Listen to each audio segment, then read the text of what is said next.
In the heart of Peru, mummies are being pulled from ancient graves. We think that there is a whole family inside, 3, 4, 5 individuals.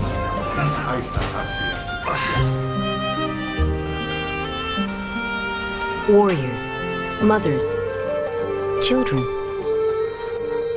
Each is a messenger from the past. From one of the greatest empires the world has ever known.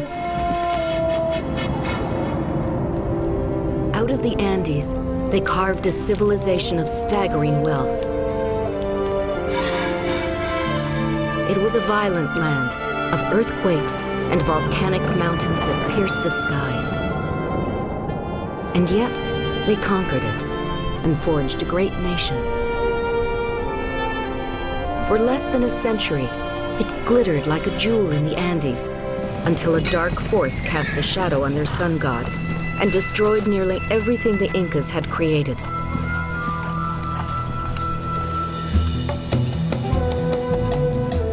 Today, the scattered remains are threatened by a growing population and the appetite of treasure seekers. Now it's a race against time as archaeologists struggle to save the last traces. These people did something extraordinary here in the Andes. Peru's past should not be forgotten.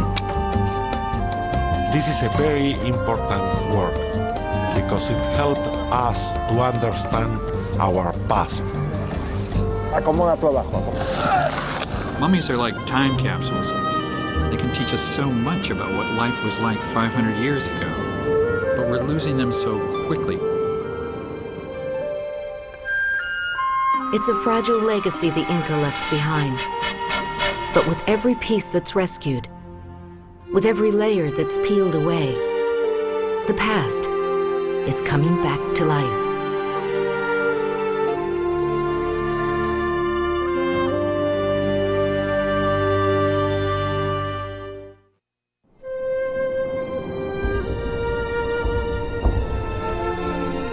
People of the Andes today walk in the footsteps of their ancestors.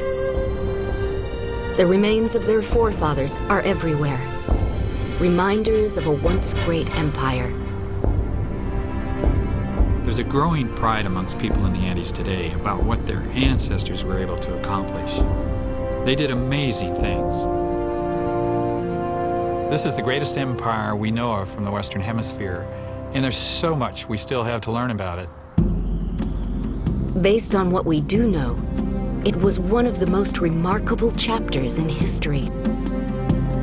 Less than 600 years ago, the Incas were just one of many indigenous peoples in this ancient land. But they struck out from their small mountain realm and launched an expansion that would prove one of the greatest in history. In less than 100 years, the Incas expanded over a huge area. It's just a phenomenal accomplishment. They claimed they were descended from the sun. Their conquest was peaceful, provided the vanquished obeyed and worshipped their sun god, Inti. As they conquered other cultures, they took the best of each and carried civilization to new heights. The Incas were incredible. I mean, they did things that are hard to imagine even today.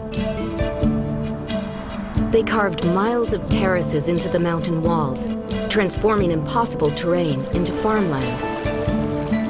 Ingenious aqueducts carried water from the icy peaks to the fields below. They erected monuments with mammoth rocks, cut so precisely, even a knife blade wouldn't pass through the joints. They built entire cities, like Machu Picchu, on remote mountain peaks.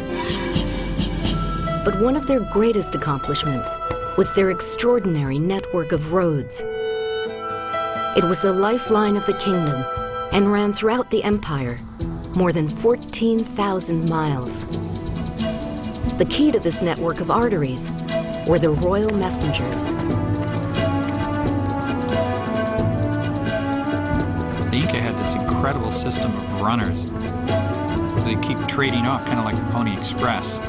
And it's said that they could carry messages or even items like food hundreds of miles in a single day. I think the most astonishing thing is that the Incas were able to do this in one of the most rugged terrains on Earth. It was these roads and the royal messengers that allowed as few as 100,000 Incas to rule over more than 10 million subjects. At the height of Inca rule, the empire stretched from what is now Ecuador all the way south to Chile, from the Amazon jungle to the Pacific Ocean. Within these borders were the 4 quarters of the earth. Everyone here was ruled by the Inca. On the western edge of their realm, near what is today Peru's capital city of Lima, lie the remains of a community that was once part of the empire. But in 1989, hundreds of homeless families moved in and established a foothold.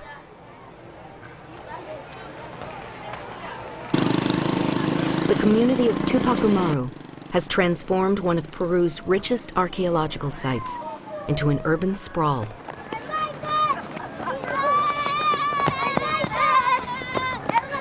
The town is teeming with the living and the dead.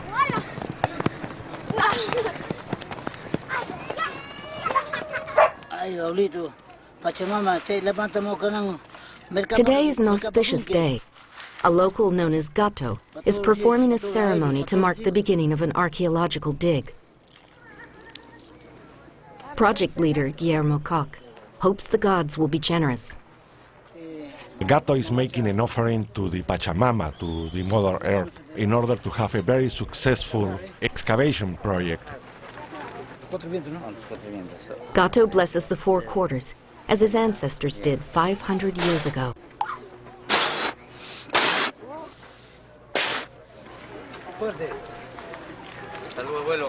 In a prior dig, Willie discovered that hundreds of mummies were buried beneath this entire town. It's built on one of the largest Inca cemeteries in Peru. The town will soon install sewers and plumbing, and when it does, the mummies will be destroyed.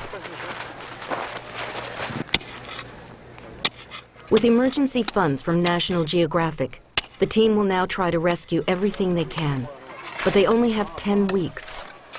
They've begun a race against time. It promises to be a challenging dig. One of their main sectors lies smack in the middle of the schoolyard. In this area, there used to be a graveyard. This was a sacred place. It was undisturbed for hundreds of years.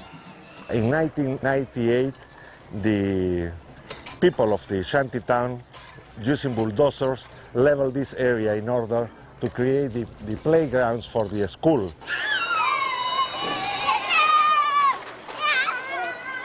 Working at the schoolyard is pretty difficult. The students are on top of us, making our life difficult, and we are making so much dust. It's really tough. But already, in this unlikely setting, the past is beginning to emerge. The kids are very curious. They are very interested. They are learning a lot. It is really a unique opportunity for them to see the past, and it's their past.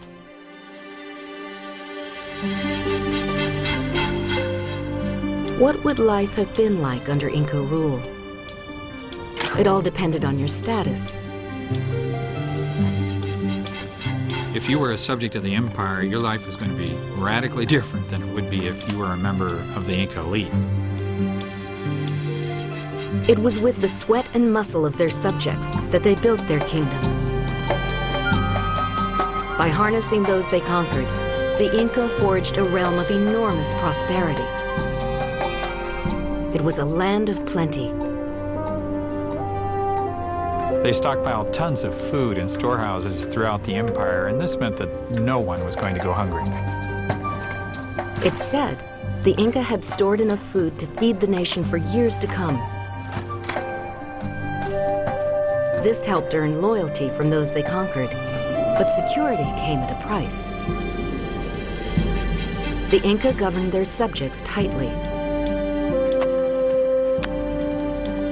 What you had was a people that on the one hand were probably relatively content. The risk of poverty was kind of taken away. On the other hand, their freedom was taken away. The peasant class was issued plots of land and told what to plant. They were told whom they could marry, where they could live, even how they should dress. Almost every action was regulated. The Incas tightly controlled everything in their empire, and that's especially the case with the roads. With no written language, they kept copious records with a series of knots. Little escaped their scrutiny. Everyone knew his place in the empire. One of the most important things for the Incas was that they were able to control such a huge number of diverse peoples. They managed to control their subjects even in the farthest reaches of their kingdom. Even here at the far edge of their empire, in what is today Tupac Amaru. It's been a week since Willie's team broke ground. The dig is already revealing volumes. The schoolyard lies right on top of a high caste burial ground, a massive cemetery for the elite. Here, beneath some of the world's worst poverty, lie yesterday's privileged few. Spondylus shells, brought all the way from Ecuador, were valued more than gold.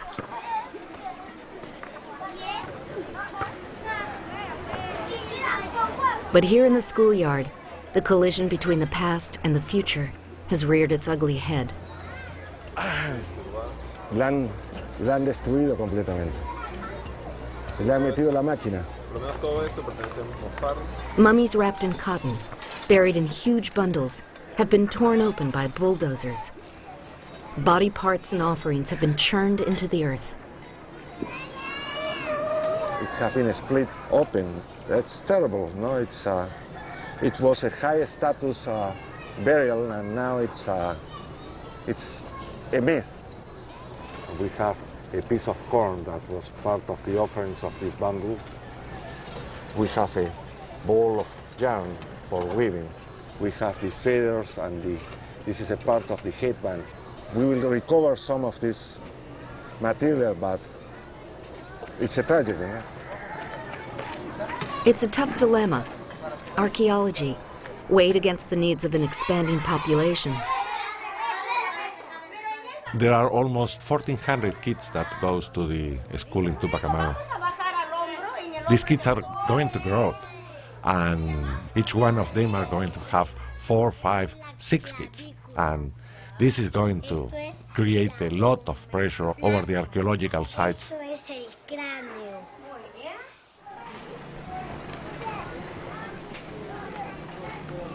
From the pieces scattered across the playground, they can begin to reconstruct the past. Like detectives, Willie and his team have learned to read the dead. This child seems to have been an important child. Head races of this type were used only by people of high rank during the Inca times. Physical anthropologists can read bones and teeth to gather more clues. Just a child. Yes, there we have the first molar just beginning to come through. I would say it's no more than about 6 years old. Archaeological excavation is reconstructing the past by pieces, like puzzle. It's a million of pieces that we have to put together. With every bone, with every mummy we find, a living person comes back to life.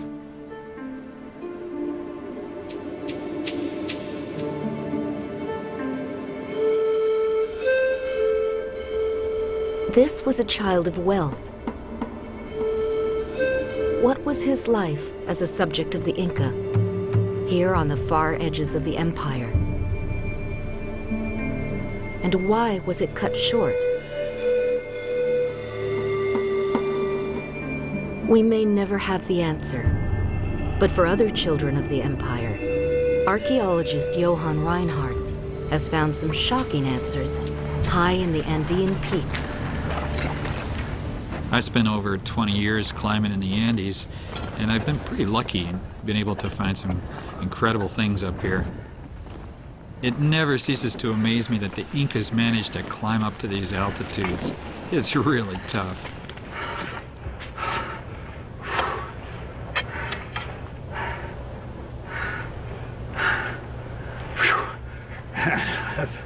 That's not how good. Can you imagine what it was like trying to do this 500 years ago? Those guys were something else. They obviously had to have been climbers. I mean, they had to know how to do this. Up here amidst these incredibly high peaks, the Incas were conducting their most important rituals. The Incas didn't just break physical barriers, they broke even more importantly a psychological barrier. They actually entered into the realms of the gods. They worshipped all kinds of gods. There were gods for the sun, for the moon, for other stars. But the mountains in particular played an important role because they were perceived as controlling the weather.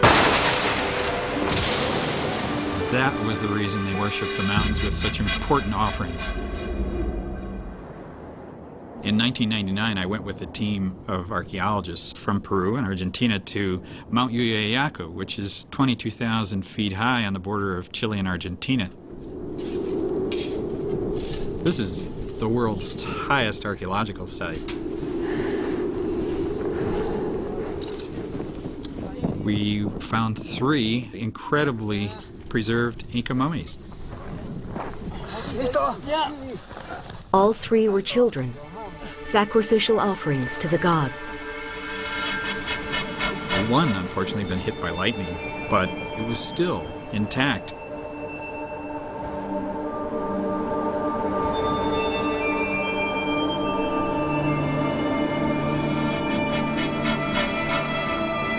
I always wanted to look into the face of an Inca. And I never expected to be looking right into the face of an Inca child.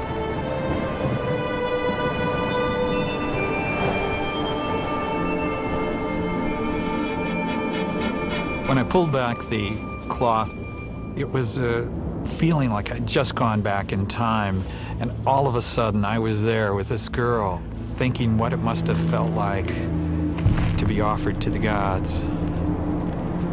She must have had both a phenomenal courage and also, I think, a great sense of responsibility.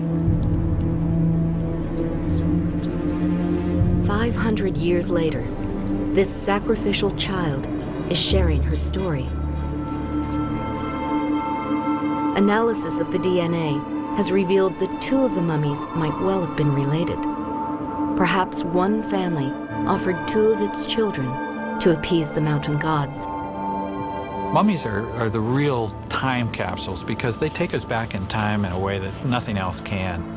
They provide the kinds of information that you can only get through bodies, through human beings. Mummies might be the most precious legacy left by the Inca. Those from different parts of the empire provide different pieces of the puzzle. In Tupac Amaru, Willie's team has dug deep enough that they're now finding mummies perfectly intact, preserved by the bone-dry sands of Peru's desert coast. These mummies are unique. They're huge. Wrapped in yards of cotton, there may be as many as 7 bodies inside each bundle.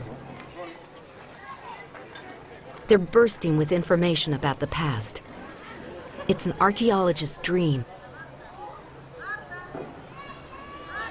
It's going to weigh a ton, at least 80 kilograms. No, they think that there is a whole family inside, no? 3, 4, 5 individuals. Some of the mummies at Tupac Amaru have another unique trait. They were given false heads, or falsa cabezas. Made of wrapped cotton, they represent the head of an individual. they're extremely rare. Only one was known before our excavations, and some people have doubts that that was an Inca period bundle.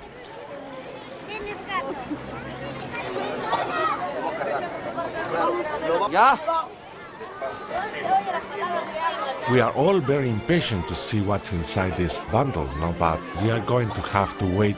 We are going to have to do it at the lab.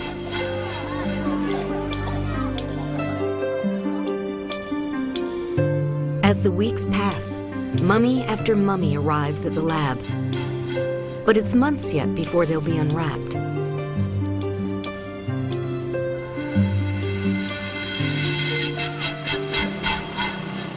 The team has only 5 weeks left, and each day the pressures of the growing town are taking their toll. There are 1,140 families living in Tupac Amaru. That's about 14 to 15,000 people. They lack water supply, sewage, plumbing. And, you can see the water goes into the ground, and each day more mummies are being destroyed. This is why this salvage is so important.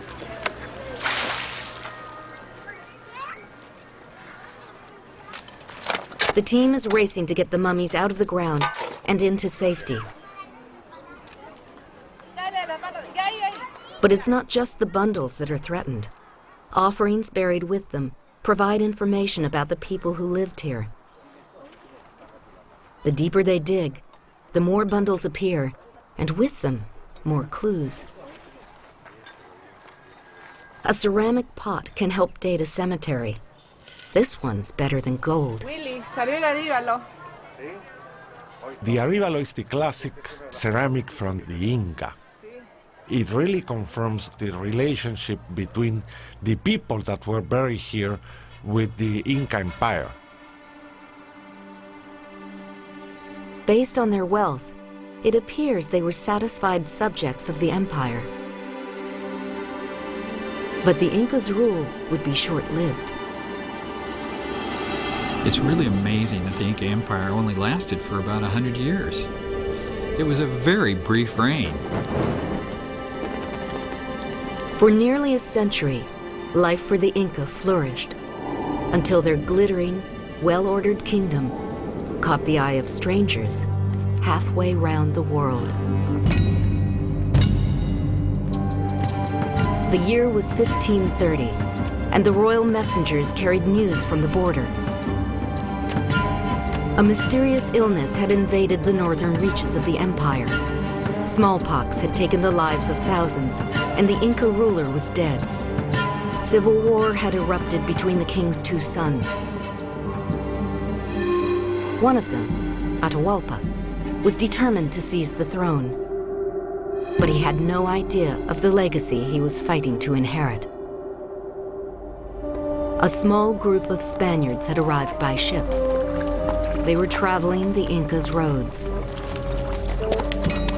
The Spanish brought diseases into Mexico, which then swept through South America and set the stage for the collapse of the Inca Empire. This made it much easier for a small group of Spaniards to conquer them. Fueled by lust for gold and commanded by an illiterate soldier named Francisco Pizarro, a ragtag army of fewer than 200 horsemen and foot soldiers were marching straight to the heart of the empire.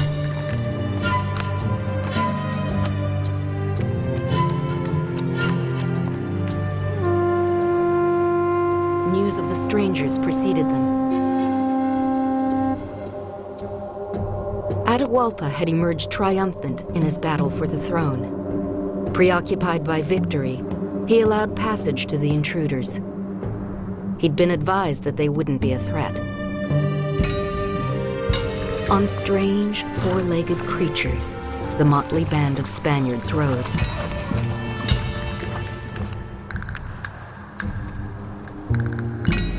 They were allowed to march along the highway, unchecked.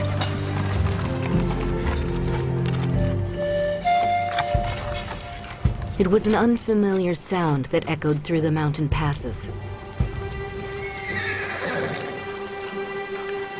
Could they have known this otherworldly sight would soon unravel their very existence?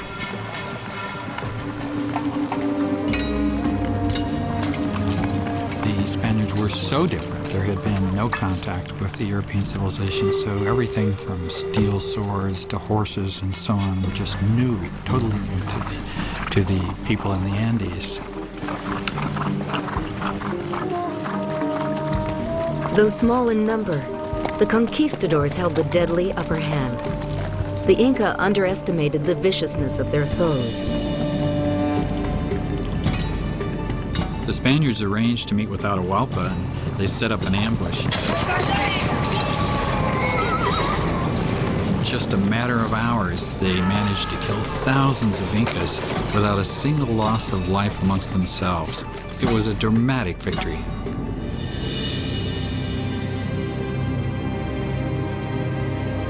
The sun had begun its descent on the empire.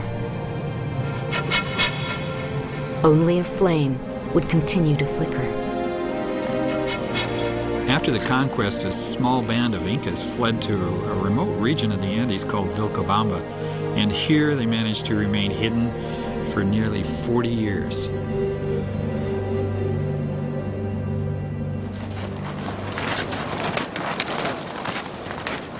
Nearly 5 centuries later, an expedition is headed to the last refuge of the Inca. With support from National Geographic, the international team is being led by explorer Peter Frost. We spotted 2 years ago what looked to be an Inca burial site and an Inca platform along the end of a ridge. It's deep in the heart of Vilcabamba, the area where the last Incas took refuge after the Spanish conquest. We're a bit nervous, but we're also thrilled. If we find something there, it's a significant historical find.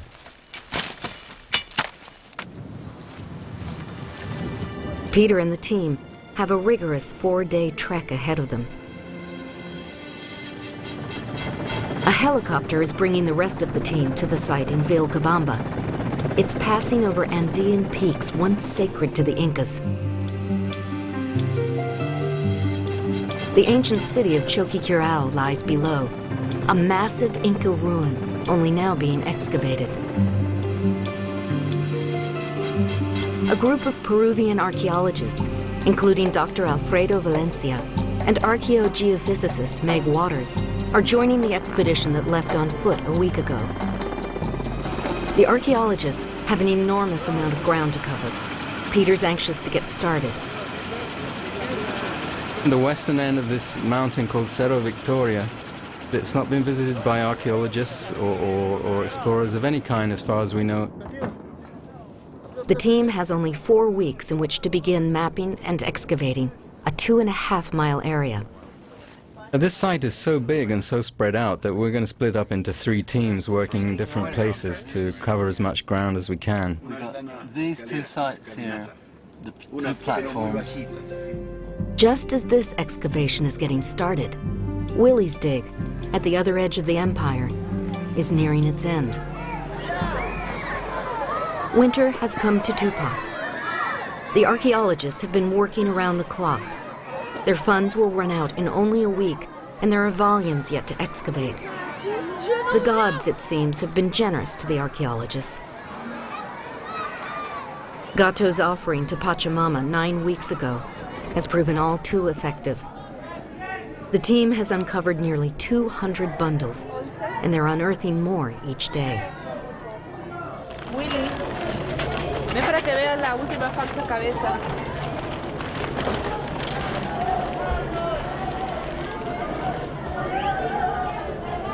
Mírala, ¿ven? El problema es que ya estamos en los últimos días y tenemos que sacarlos rápido, porque ya no vamos a tener mucho tiempo. Y es una de las más grandes que tenemos ahora. Vamos a tener que correr. Progress is snapping at the archaeologists' heels. Utility companies have begun their installations. Once again, the past is colliding with the future. The team will salvage as much as they can before their time is out. We are practically finishing now, no? We are to some extent being kicked out The electrical company started to install the electrical poles a couple of weeks ago. And in this case, when they were digging for one of the poles, they found this very large bundle. Gato is cleaning a mummy bundle for a little child. As a member of Willie's team, Gato has gained a deep regard for his past. But he's also a resident of Tupac and a father. He wants a decent future for his kids. Tengo 5 hijos, padre de 5 hijos. I have 5 kids. I'm the father of 5. I'm worried because we don't have what we need. We don't have the basics. We don't have water. We don't have light, for example. And it's been like this for 10 years. We've been waiting for this in Tupac, to live with ease. I'm getting old. Why am I doing this? For the children.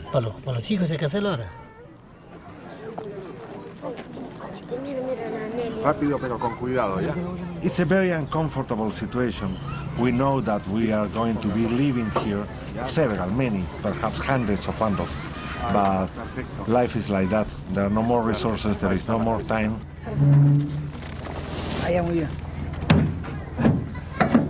Bueno, muchas gracias. Ciao, ciao. They may not have rescued everything, but they've managed to salvage more than 200 bundles. What will these teach us about life in the Empire? And will they shed light on one of the darkest chapters? Life after the Empire's collapse. This was one of the most incredible feats of conquest that was ever carried out in history. So you had a dramatic change take place in a very short length of time. Soldiers of fortune now controlled the kingdom. They drained the empire and exploited its people. They had little interest in the Inca's well-ordered ways. It was gold they were after. Even the great Atahualpa was merely a pawn. In a plea for his life, Atahualpa ended up offering the Spaniards a room full of gold. That was an incredible amount of wealth. They collected their ransom and killed Atahualpa nonetheless.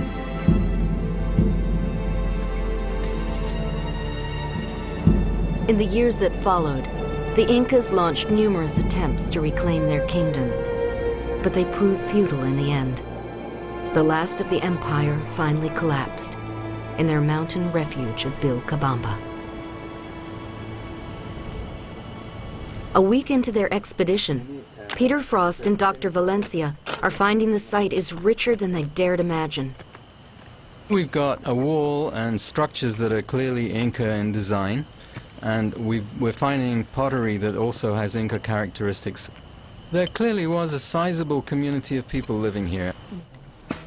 On a ridge below, Dr. Valencia's team has begun excavating a round structure they suspect was a dwelling. The shards they're unearthing might not look like much to the untrained eye, but to Dr. Valencia, they're enormously valuable. Encontrar tesoros, oro, plata. Finding treasures of gold, silver. For archaeologists, this doesn't interest us. What we are interested in are these shards are real treasures of information, because we can find out from these ceramics how they lived during the time of the Incas, what kinds of things they did. This site was abandoned. We don't know exactly when, but it must have had something to do with the Spanish conquest. Peter's team has discovered a stone building, which they hope will shed light on the last days of the people who lived here.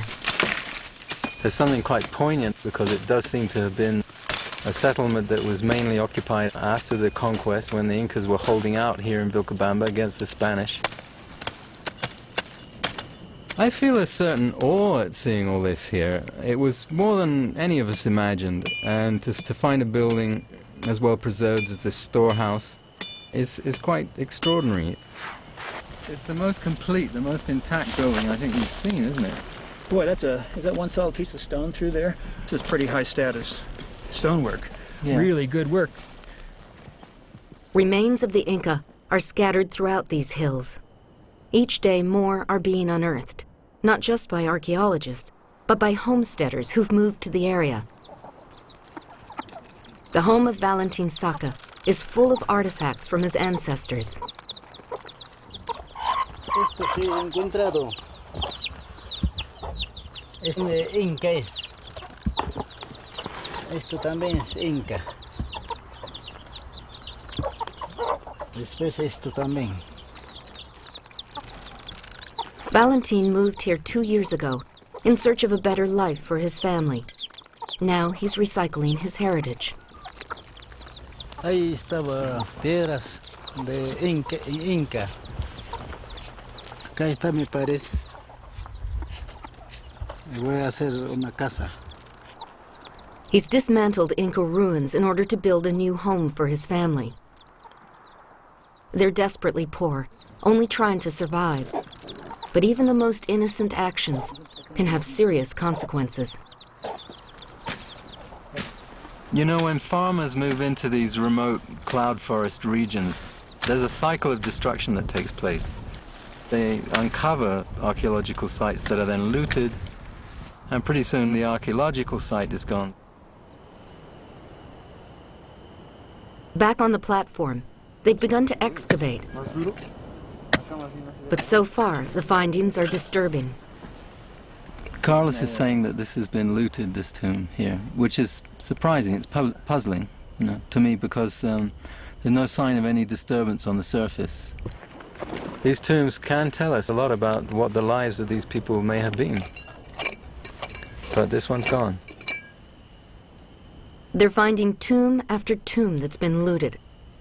Oh, it's amazing how even in a site as remote as this, half a day's walk from the nearest village and 4 days' walk from the nearest road, and looters have been here before us. Throughout Peru, it's a race for archaeologists to get to Inca tombs before the looters do.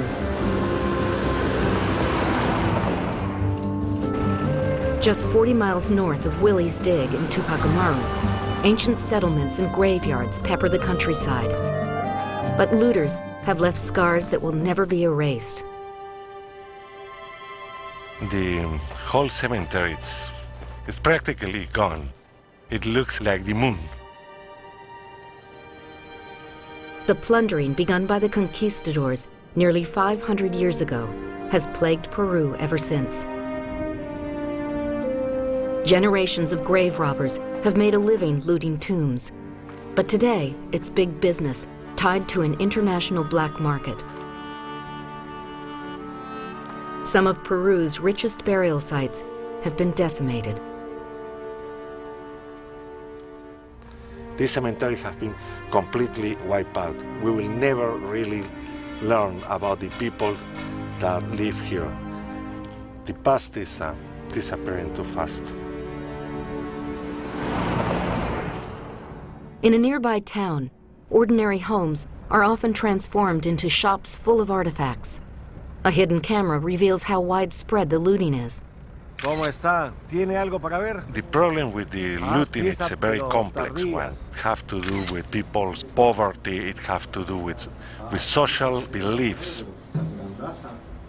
It has also to do with the little resources that the government has. This is Inca period, no? Local Inca. Blaming the looters alone it's too easy and will not solve the problem. ¿Cuánto cuesta esta? 70 soles.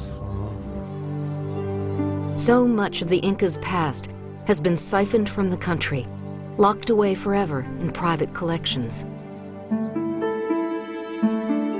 Back in Willie's lab, the artifacts rescued from Tupac Amaru are safe.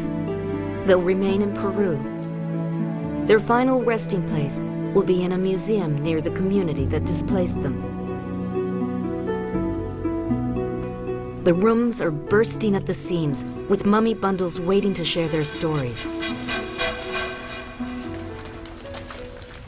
This is a moment that we were waiting for months. It is really the first time that this type of bundles is going to be unwrapped under tightly controlled conditions.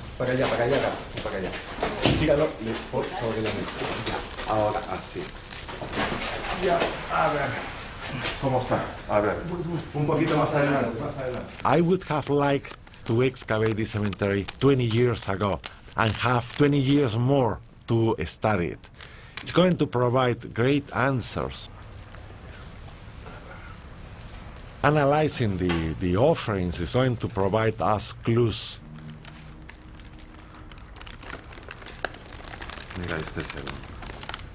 Who were the people buried beneath Tupac Amaru, and what was their role in the empire?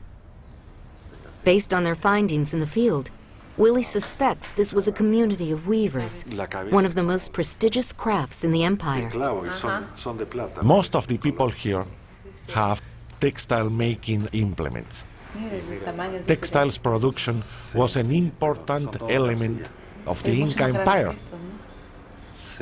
This individual was undoubtedly a rich person. In the Andean society, the textiles were one of the products with a highest value. Esto es realmente valioso, ¿no? Even textiles were more valuable than gold. Were these people producing these textiles for the Inca administration? That's one of the main questions that we have. Every item provides more clues, but also more questions. Who did this weapon belong to?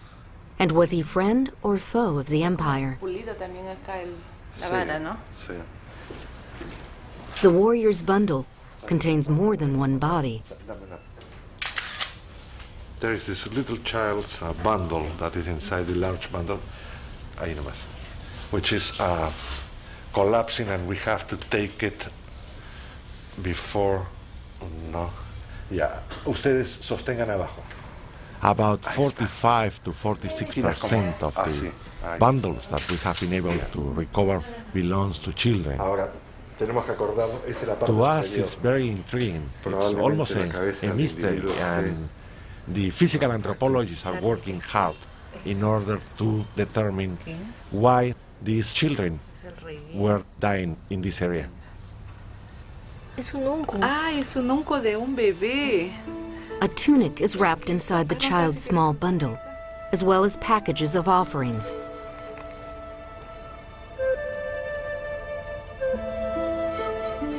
A comb, silver tweezers, and a scale. What were their significance in the life of this child?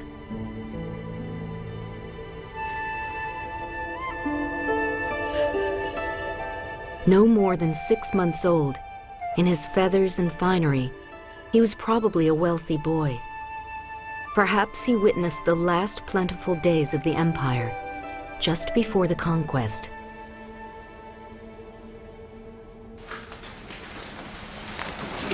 One bundle from the cemetery is unlike any other. Based on pottery found with it, Willie believes this burial took place after the Spanish conquest. This is a very special bundle. This seems to belong to the early colonial period. Very little is known about after the Spaniards arrived in Peru. We ask ourselves about that shocking time of the conquest, when they saw these strange people with different animals, with the firearms that were unknown here, health problems, starvation, the stress they must have gone through. The Spaniards unraveled the empire and turned its subjects into slaves. In only 50 years, hunger, cruelty, and disease reduced the population by as much as half.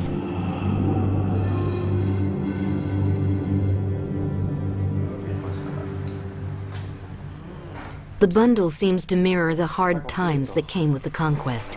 It contains only one small offering, a gourd. A baby's bundle lies beside the body of the adult. It's almost perfectly preserved. Wow, sus manos. Mira sus dedos, ve. Está completito. Physical anthropologists will study the bones to learn details of its life and death. Yeah, it looks like it's about 3 years old. All this porosity. Yeah, the porosity, it really indicates it was very sick at the time of its death, probably suffering from some malnutrition and maybe also some type of anemia. To be very extreme. Yeah, that's pretty bad. That's pretty pronounced. It looks to be a pretty sick kid. Yeah. This child allows a glimpse into a chapter we know so little about, but one that was so pivotal. What will the adult in the bundle tell us?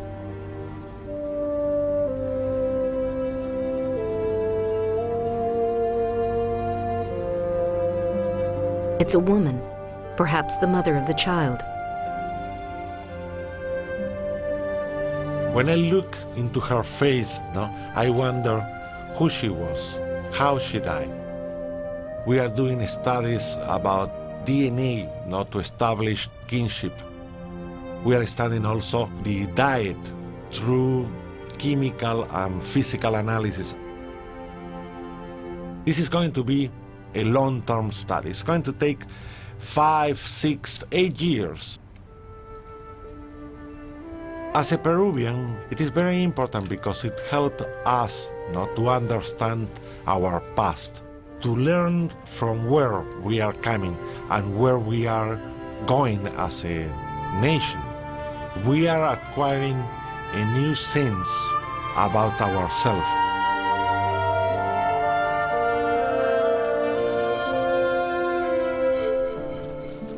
Today in the Andes, the impact of the conquest still lingers. Most of the indigenous people now live in poverty. In the little town of Payata, people scrape an existence from the earth.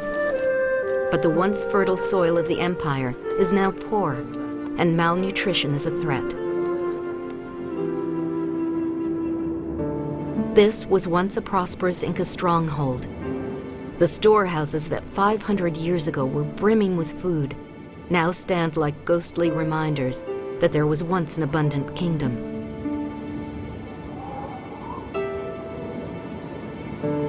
Scattered across the hillsides, the Inca's terraces lie crumbling. But here, in the hills above Payata, there is renewed hope. The villagers have turned to the wisdom of their ancestors. They're rebuilding the terraces of the Inca.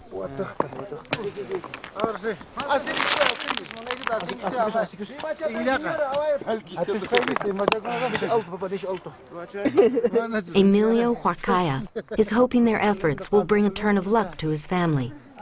They have only a few weeks to get the crops in. Estamos restaurando los andenes como los incas.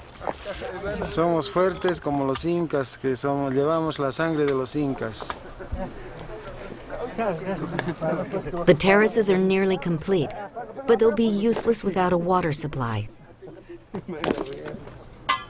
The Inca's ingenious waterways have become choked with weeds after centuries of neglect. With support from Edessa, a group dedicated to the welfare of Andean communities, the irrigation canals are also being restored.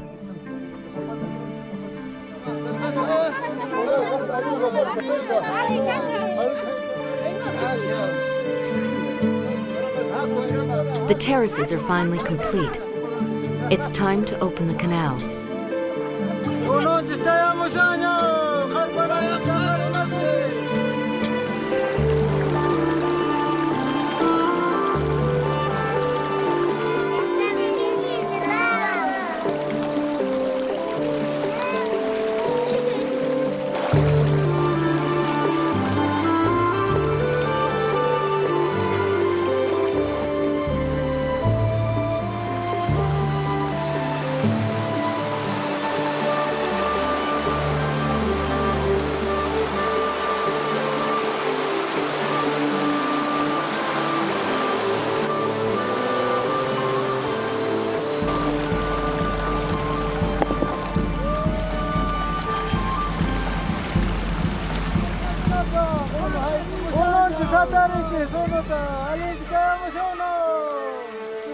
Here in Payata, they have resurrected the terraces of their forefathers. The harvest is on its way. The soul of a great empire is being kept alive. In Tupac Amaru, the children are learning the names of the Inca rulers. Their forefathers will not be forgotten.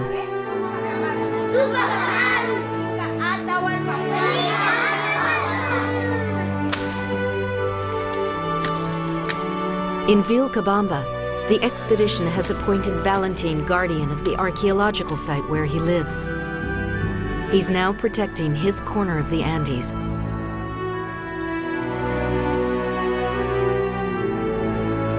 In the hills above Payata, the terraces have yielded their first harvest in hundreds of years. The people of Payata have begun a new chapter of their lives. I never feel like I'm studying dead history when I'm studying the Incas because their culture has survived. The people of the Andes carry it inside them. Their culture is full of customs, beliefs, behavior. People are still holding the Inca culture in their hearts. Some people in the Andes are still thinking that there is a Pachacuti, a world-changing time to come, and that when it does, they will revert back. It'll be this cycle back into the great times they had when the Incas were in power.